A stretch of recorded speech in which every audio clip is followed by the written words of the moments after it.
hay sombra que no alumbre.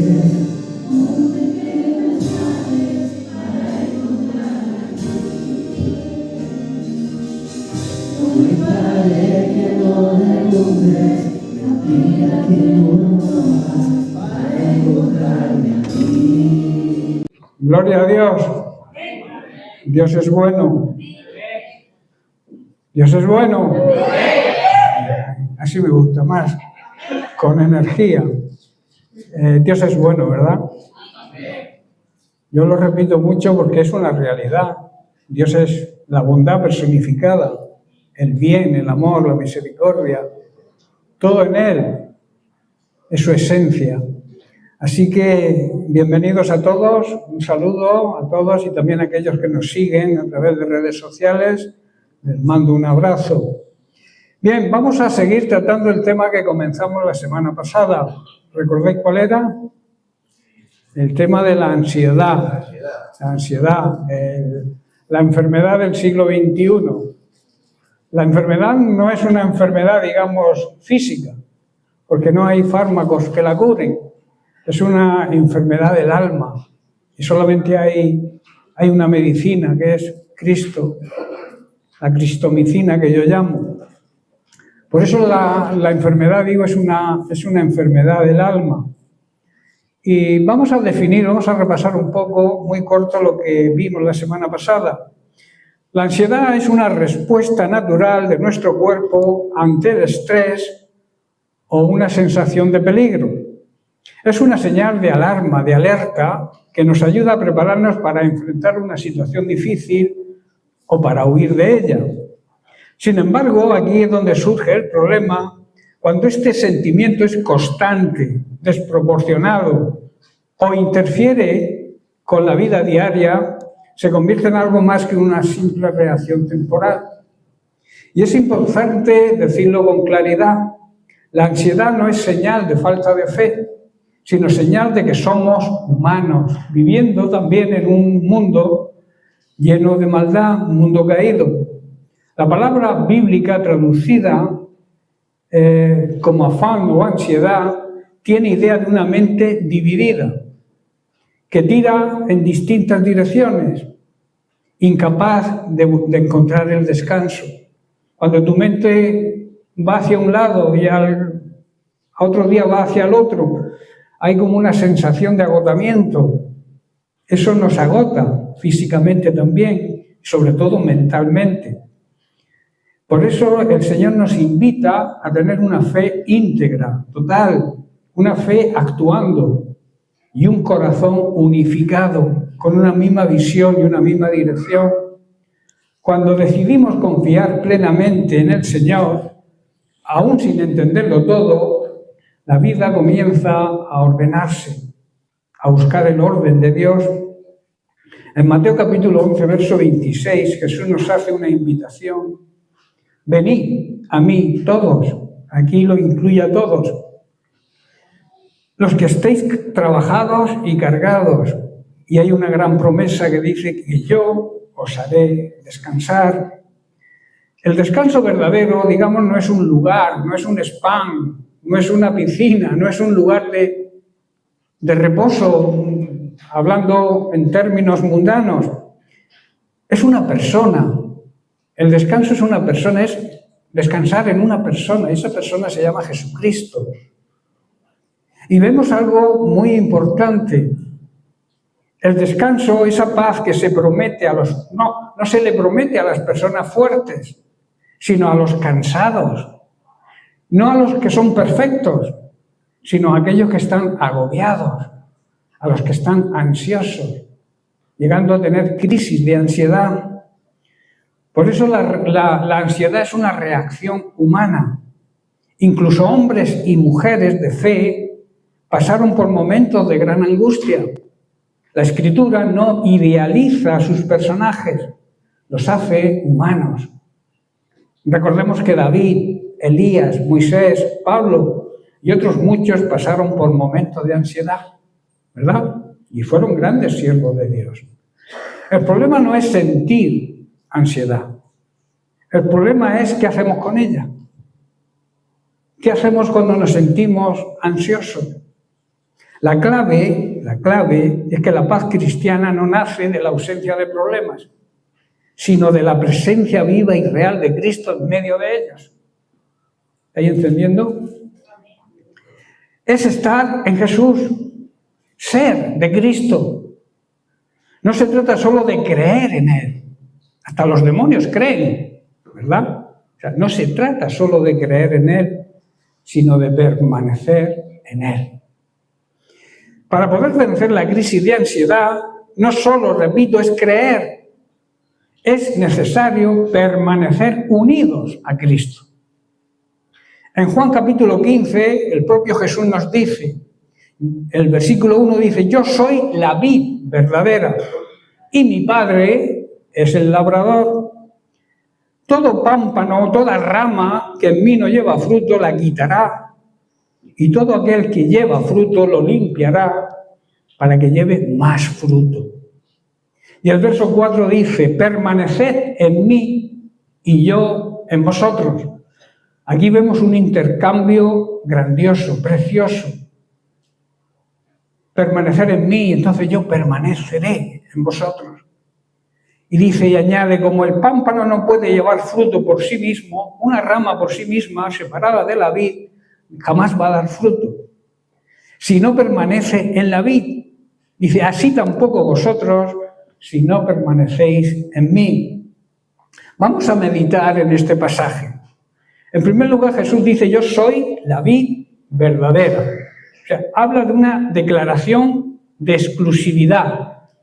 La vid verdadera no es nada más que Jesús.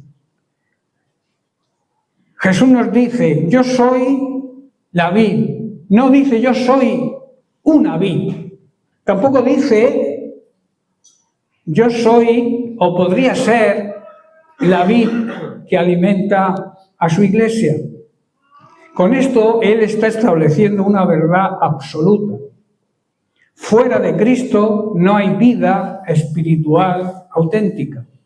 Si tú no estás unido a Cristo, tú podrás decir que eres cristiano, que tienes fe, pero si no estás arraigado, unido, como rama que eres, al tronco, a la vid que es Cristo, no tienes vida verdadera.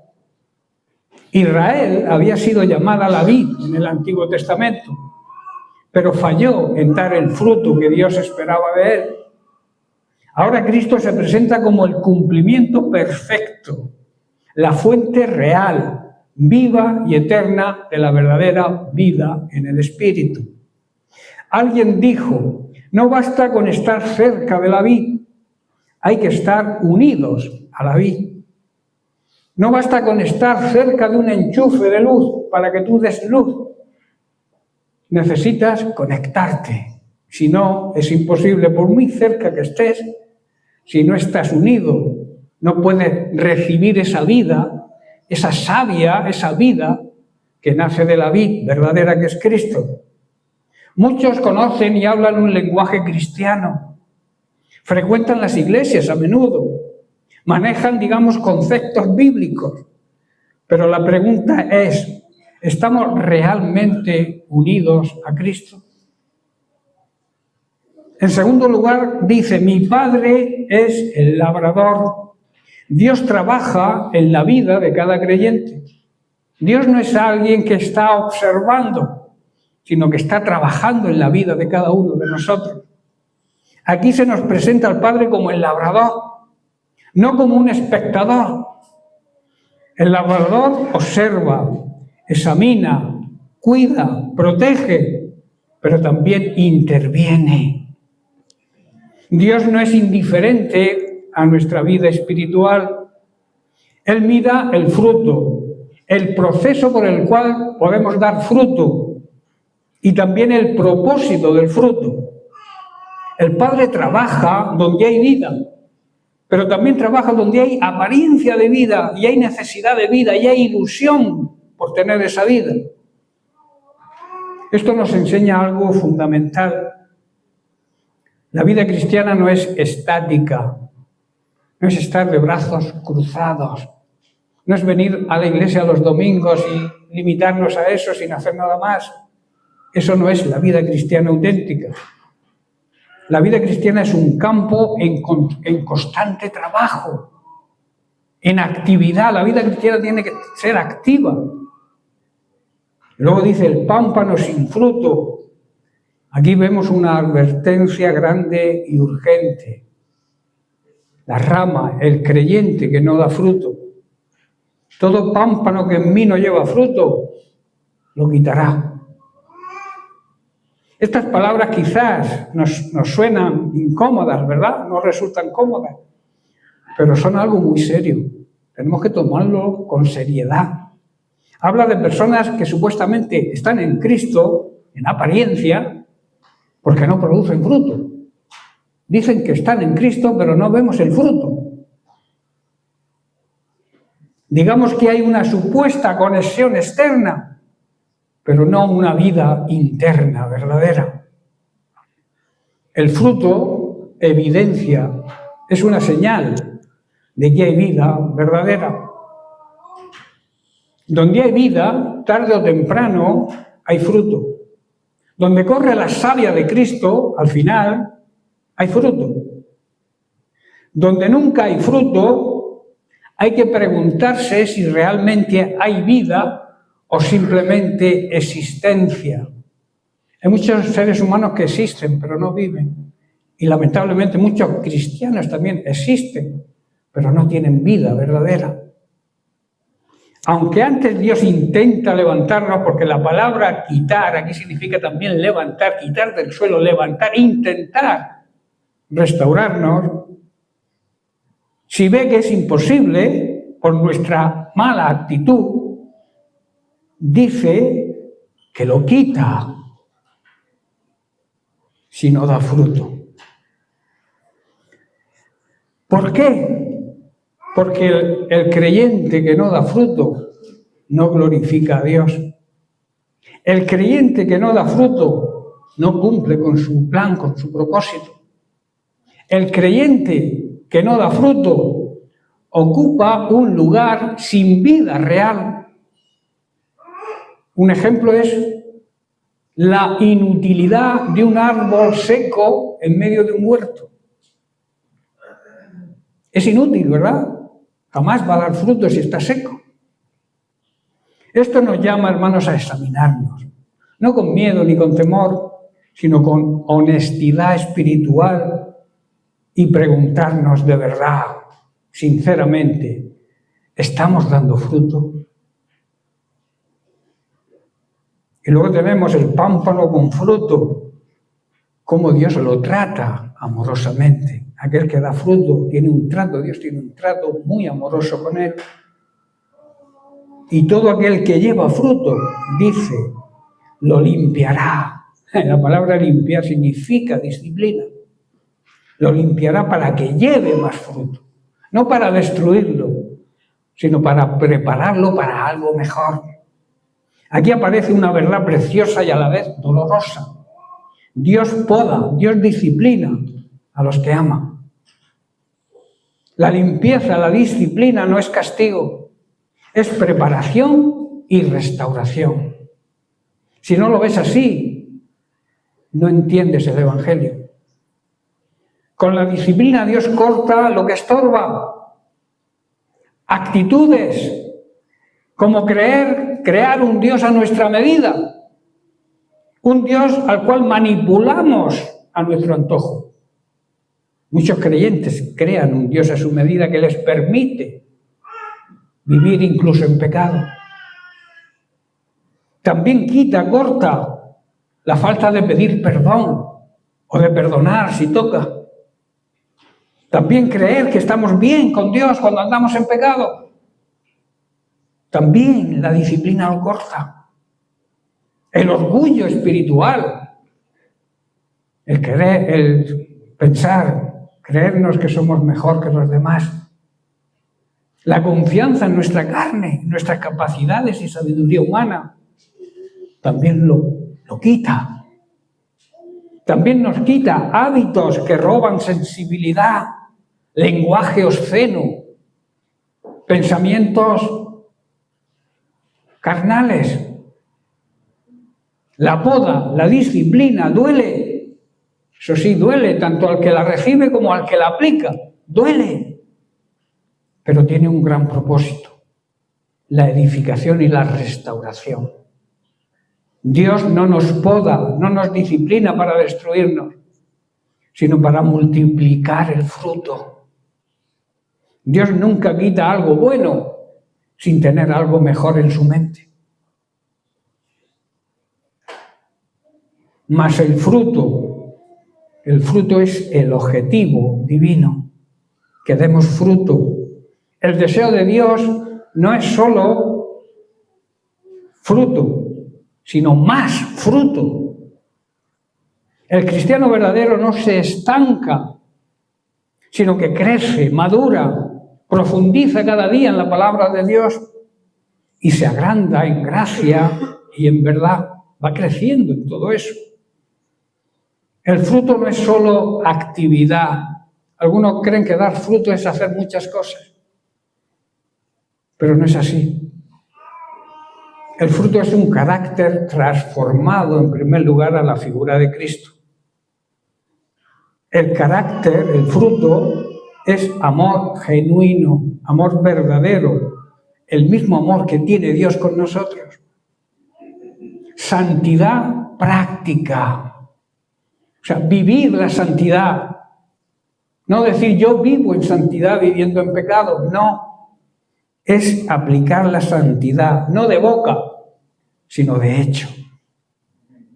Y también el fruto es testimonio vivo y real, que no tire por tierra el Evangelio, como algunos creyentes con su testimonio hacen.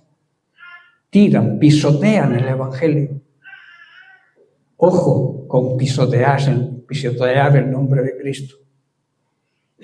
Dios no busca cantidad. A veces nos marcamos por la cantidad de miembros que tiene una iglesia. Pero eso no es lo que busca Dios. Busca calidad, busca santidad, busca personas enseñables, personas que aprendan, personas que acepten la disciplina. Por eso Dios no busca una transformación total, un cambio radical. Si no es así, estamos engañándonos a nosotros mismos. Estas palabras de Jesús nos confrontan con 3 preguntas esenciales que deberíamos tomar nota y hacérnoslas. ¿Estoy verdaderamente unido a Cristo o solo estoy cerca de Él? ¿Hay fruto visible de vida espiritual en mí? La gente ve que lo que decimos, que lo que predicamos va de acuerdo con lo que hacemos. ¿Acepto la poda, acepto la disciplina de Dios o la resisto, me vuelvo rebelde? El labrador, Dios sabe lo que hace. Si hoy estás pasando por un tiempo de limpieza, de disciplina, no te desanimes, no te pongas en contra de Dios.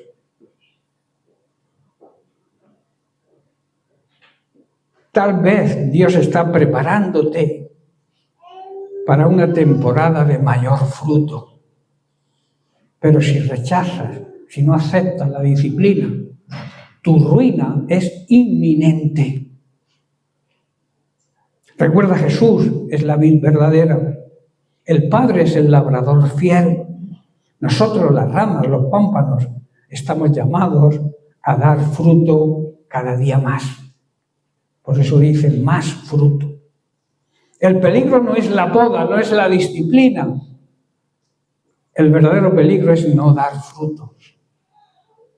Y luego tenemos el versículo 4 de Juan 15 que dice: permaneced en mí y yo en vosotros. Ese intercambio divino, precioso. Como el pámpano no puede llevar fruto por sí mismo si no permanece en la vid, así tampoco vosotros si no permanecéis en mí. Son palabras de Jesús, no son mías. La obligación, la necesidad de permanecer en Cristo, de estar conectados a Él, a su palabra. Permanecer en mí es un mandato, no es una sugerencia, no es una opción.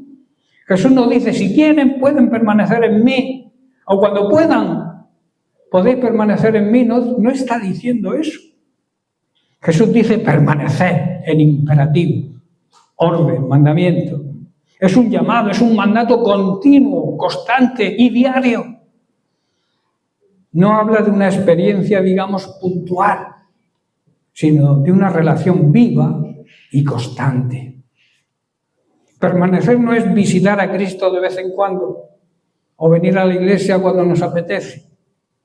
Es vivir unidos a Él.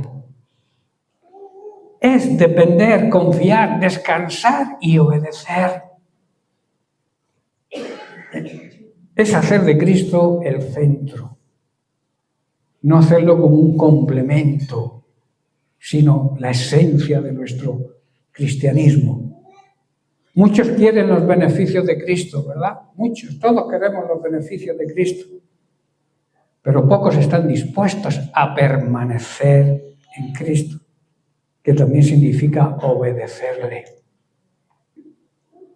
Y luego dice, y yo en vosotros, como he dicho, es una comunión recíproca. Aquí hay promesas gloriosas y seguras para salir de la depresión. No solo se nos pide permanecer, conocer su palabra, estar cerca, conociendo su palabra, sino que Cristo promete permanecer Él en nosotros. Eso es tremendo, ¿eh? La vida cristiana no es un esfuerzo solidario o solitario, es una íntima comunión mutua con Él. Cuando Cristo permanece en nuestra vida, hay dirección en medio de la confusión. El mundo anda hoy confundido, hay muchos problemas en este mundo hoy en día. Pero si estamos en Cristo, el Señor nos va a dirigir. Hay paz en medio de la prueba. En medio de la ansiedad vas a tener paz si estás unido a Cristo o unida. Y también hay fuerza cuando nos sentimos débiles. Si estamos unidos a Cristo, nos transmite su fuerza, su poder, su autoridad. No se trata de cuánto podemos hacer por Cristo, sino de cuánto permitimos que Él viva en nosotros y pueda hacer en nosotros. Luego habla de la incapacidad del pámpano por sí solo. Esto es una lección de humildad. Como el pámpano no puede llevar fruto por sí mismo, eso nos llama, es un llamado a la humildad. Muchos se creen que pueden dar fruto o hacer cosas para el Señor sin estar unidos de verdad a Cristo. Aquí Jesús desarma todo orgullo espiritual. El pámpano no produce fruto por su capacidad. La rama sola no va a producir nada por su capacidad, sino por su conexión con la vid. Separado de ella, aunque conserve la forma, no tiene vida, porque la vida está en la vid. La vida está en Cristo. Cristo es la vida. Él lo confesó, dijo, yo soy la verdad, el camino y la vida. Esto nos recuerda una verdad incómoda quizás, pero muy necesaria. La autosuficiencia es enemiga del fruto espiritual. Si tú te crees algo sin serlo, si tú te crees algo por tu propia capacidad, jamás vas a poder dar fruto verdadero, fruto espiritual, el fruto que Dios nos demanda. La oración sin Cristo es simple rutina. El servicio sin Cristo es la dinámica de hacer cosas sin corazón. El conocimiento sin Cristo es sequedad, es almacenar en el intelecto y no en el corazón. Y luego añade Jesús, así tampoco vosotros. Aquí vemos una advertencia amorosa. Jesús no hace excepciones. Nadie queda fuera de esta ley espiritual, porque esta es una ley espiritual. No importa la experiencia, los años en la fe, o lo que sepas y conozcas de la Biblia. Sin permanecer en Cristo no hay fruto verdadero. No hay vida espiritual real. No hay crecimiento genuino. No hay salida posible para dejar la crisis de ansiedad. Es imposible salir de una enfermedad del alma sin Cristo. Los médicos hoy te recetan medicamentos que no hacen nada, solamente te atontan para que te olvides de las cosas, pero no te sanan, porque la ansiedad, la crisis de ansiedad no tienen sanidad material, solamente Dios puede sanar, porque es el alma quien está enferma. La mayor tragedia del creyente no es caer ante las dificultades, sino vivir desconectado de Cristo sin darse cuenta. Muchas veces no queremos reconocer, no queremos darnos cuenta que estamos desenchufados de Cristo.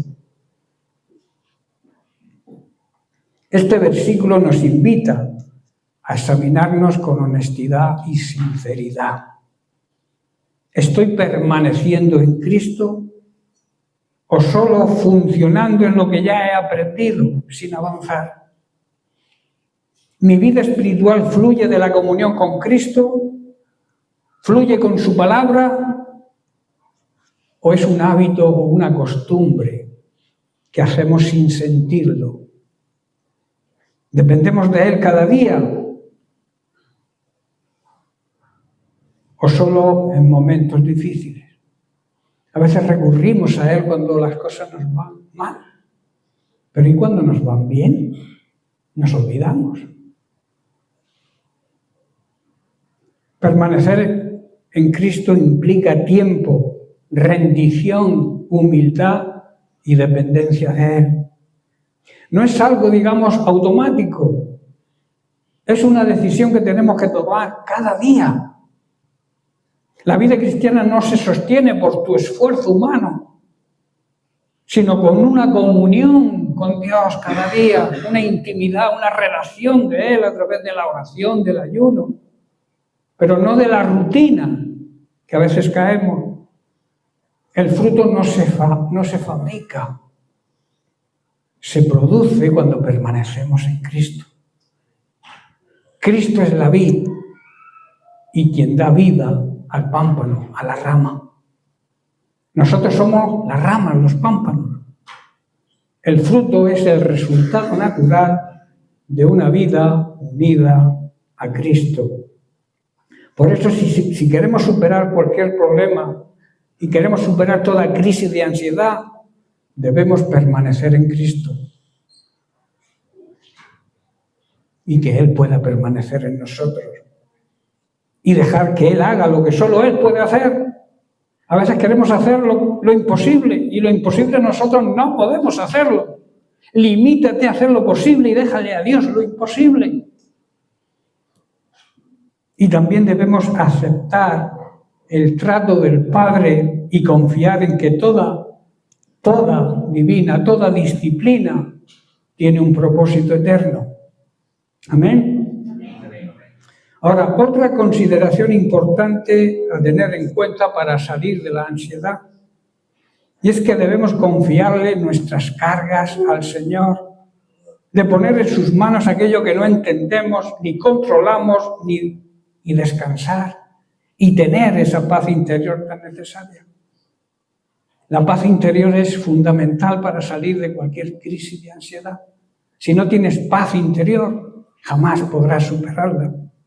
Para superar cualquier tipo de crisis, debemos tener la verdadera paz, la paz de Dios, que empieza cuando nos sentimos perdonados por Él. En Juan 14, 27 Jesús nos dice: la paz os dejo, mi paz os doy. Yo no os la doy como el mundo la da, el sistema mundano en que vivimos. No se turbe vuestro corazón, ni tenga miedo. O sea, no estéis ansiosos ni preocupados, ni tengan miedo. Si recibimos esa paz que Él nos regala. Jesús nos dejó un gran regalo, hermanos. Paz en la mente y paz en el corazón. O sea, paz en todo nuestro ser. Esa paz que nos da, como he dicho, es un regalo que el mundo no nos puede dar. Así que no debemos angustiarnos ni tener miedo, ni vivir en continua ansiedad. Jesús aquí nos enseña que la paz verdadera no es la paz que este mundo nos da, la paz que nos transmite el mundo de la forma en que vive. Es una paz que ante cualquier problema desaparece. La paz de Cristo, la paz de Dios, aún en medio del problema permanece. Nada que ver con la paz que el Señor nos regala. Paz, repito, en nuestra mente y paz en nuestro interior. La paz que ofrece este mundo trae angustia y muchas veces temor. La paz como regalo del Señor nunca nos vendrá a traer angustia, ansiedad ni miedo. Hay momentos en que nuestra falta de paz se basa en la ignorancia, o sea, en el desconocimiento de la palabra de Dios. A veces no tenemos esa paz que necesitamos porque desconocemos muchas cosas de la palabra de Dios y tampoco nos preocupamos por aprender más. Por eso Pablo en Efesios 4:18 habla de la ignorancia que existe en este mundo. Dice, teniendo el entendimiento entenebrecido, ajenos de la vida de Dios, por la ignorancia que de ellos hay y también por la dureza de su corazón. Estos son el tipo de personas que viven como si Dios no existiera. Las personas incrédulas, las personas que niegan la existencia de Dios, tienen la mente llena de oscuridad, caminan lejos de la vida que Dios ofrece, porque cierran la mente y endurecen el corazón hacia Dios. Esa es la realidad del mundo en que vivimos. Pablo en 1 de Timoteo, capítulo 1, verso 13, le cuenta a su discípulo Timoteo la causa de su desasosiego, de su ansiedad, la falta de paz que él sentía cuando perseguía a la iglesia de Jesucristo. Dice, habiendo yo sido antes blasfemo, perseguidor e injuriador, mas fui recibido a misericordia. ¿Por qué? Porque lo hice por ignorancia, en incredulidad. ¿Cuántas veces hacemos cosas por desconocimiento de la palabra de Dios? El encuentro personal con Jesús, el encuentro personal con su palabra nos hace salir de la ignorancia en que vivimos y que deseemos estar cerca de Él para obedecerle, saliendo así de la incredulidad a través de la fe.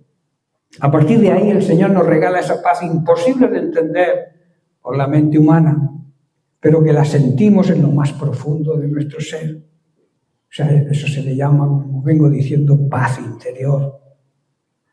Y en 1 de Pedro capítulo 1, a partir del verso 13, Pedro nos da la fórmula para recibir el regalo de la paz del Señor. Nos hacen llamado a una vida de santidad. Si tú no vives en santidad, jamás vas a tener la paz de Dios en ti.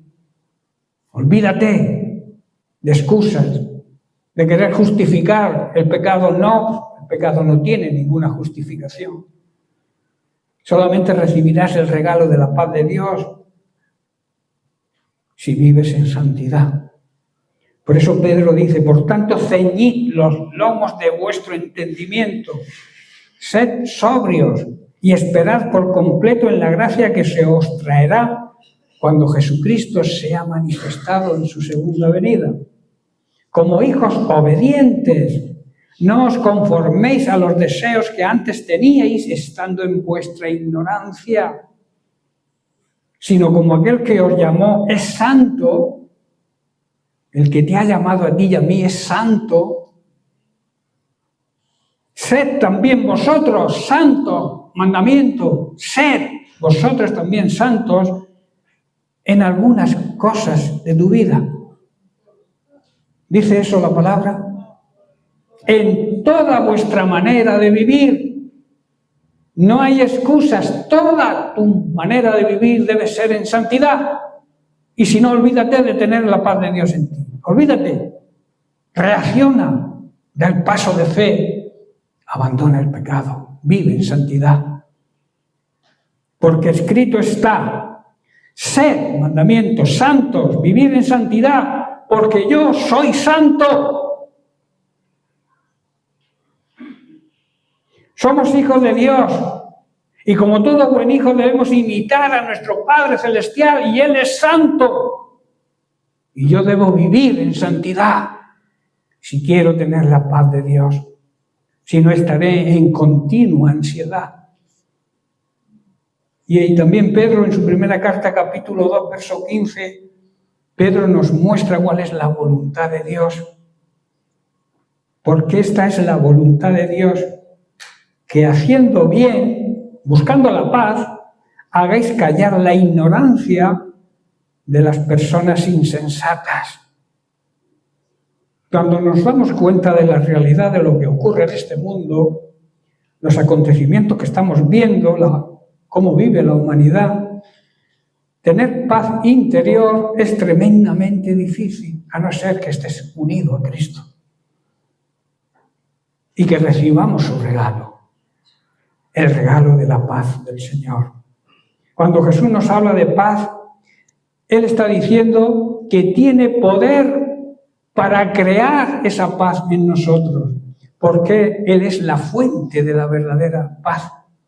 Es donde emana la verdadera paz. Porque sus palabras siempre son espíritu y dan vida. En Juan capítulo 6, verso 63, Jesús también dice: el espíritu es el que da vida.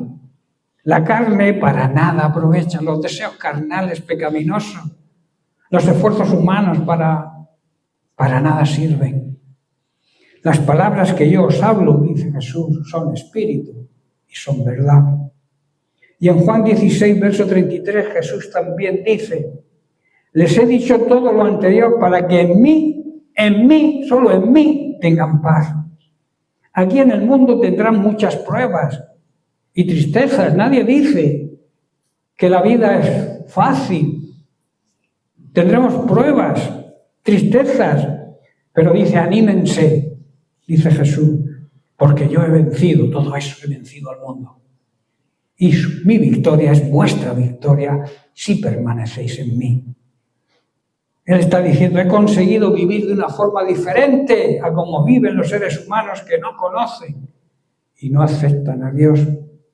La paz verdadera viene por mirar la manera de vivir de Jesús e imitarlo y seguirle.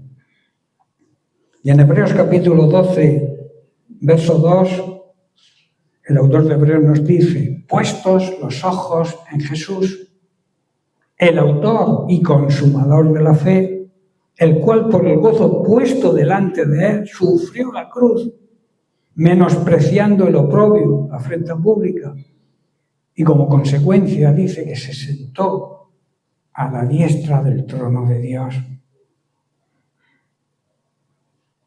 Y en Hebreos 11, 27 vemos un ejemplo en el Antiguo Testamento. Fue por la fe que Moisés salió de la tierra de Egipto sin temer el enojo del rey. Siguió firme en su camino. ¿Por qué? Porque tenía los ojos puestos en el invisible. Los ojos puestos en Dios. Y en Hechos 7:55 vemos un ejemplo ahora en el Nuevo Testamento. Dice: pero Esteban, cuando lo estaban apedreando, lleno del Espíritu Santo, puestos los ojos en el cielo, vio la gloria de Dios. ¿Dónde tenía Esteban puestos los ojos?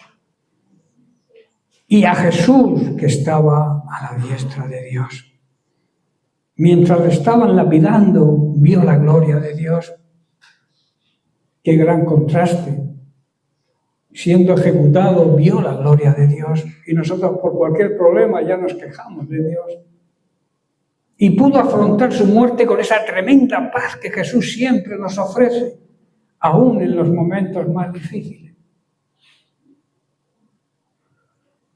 Yo te haría la siguiente pregunta. ¿Dónde tienes puesta la mirada? ¿En los problemas? ¿En tus fuerzas? ¿En las fuerzas de tu vecino? ¿En la familia? Si las tienes puestas en Jesús, estás recibiendo el regalo de la paz que Él te ofrece. La verdadera paz se encuentra en Jesús. Él quiere que recibas la bendición de su paz, pero está en ti recibirla. No debes apartar la mirada de Él si la quieres recibir. Pero si no miramos a Jesús y miramos la paz que ofrece este mundo, seguramente nos llenaremos de angustia y de ansiedad y de temor, que son la consecuencia de no tener en cuenta a Dios en nuestra vida. Jesús es el refugio supremo contra la ansiedad. Volvemos a Jesús, a Mateo 11:28, donde dice: venid a mí todos los que estéis trabajados y cargados, y yo os haré descansar. No dijo: resuélvanlo por su propia cuenta, por su fuerza. Aprende a ser más fuerte.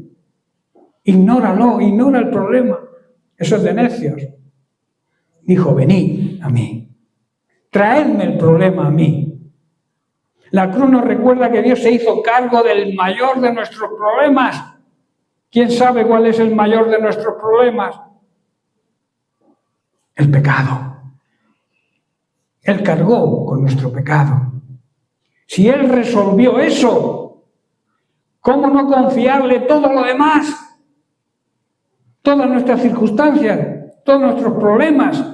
Si Él nos liberó de la carga, de la condenación eterna que trae el pecado, ¿cómo no confiarle el resto de nuestra vida? ¿Entendéis, hermanos, la grandeza de la palabra de Dios?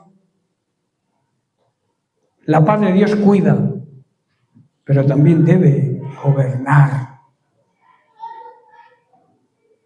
¿Sabéis por qué la paz gobierna? Porque Cristo reina. Y Colosenses 3:15, y ya estoy terminando. Colosenses 3:15, Pablo dice: y la paz de Dios gobierne en vuestros corazones, a la que asimismo fuisteis llamados en un solo cuerpo, la Iglesia. Y sed, importante mandamiento también, no opción, sed agradecidos. Y Juan 1:1 nos dice: en el principio era el verbo, era la palabra. Y el verbo estaba con Dios, era Dios. A primera vista parece que estos versículos van por un camino diferente, ¿verdad? Pero hay una gran armonía espiritual entre estos dos textos. Uno habla de la paz que debe gobernar el corazón y el otro nos eleva a las alturas eternas de Jesucristo, del Verbo, de Dios mismo. Cuando el Espíritu Santo nos guía y nos revela esta gran verdad, descubrimos que la paz que gobierna procede del Verbo, procede de Cristo, procede de la palabra de Dios, que reina o debe reinar en nosotros. Bien, pues lo vamos a dejar aquí y seguiremos la semana que viene, porque todavía quedan temas que tratar sobre la ansiedad. Que Dios les bendiga. Amén.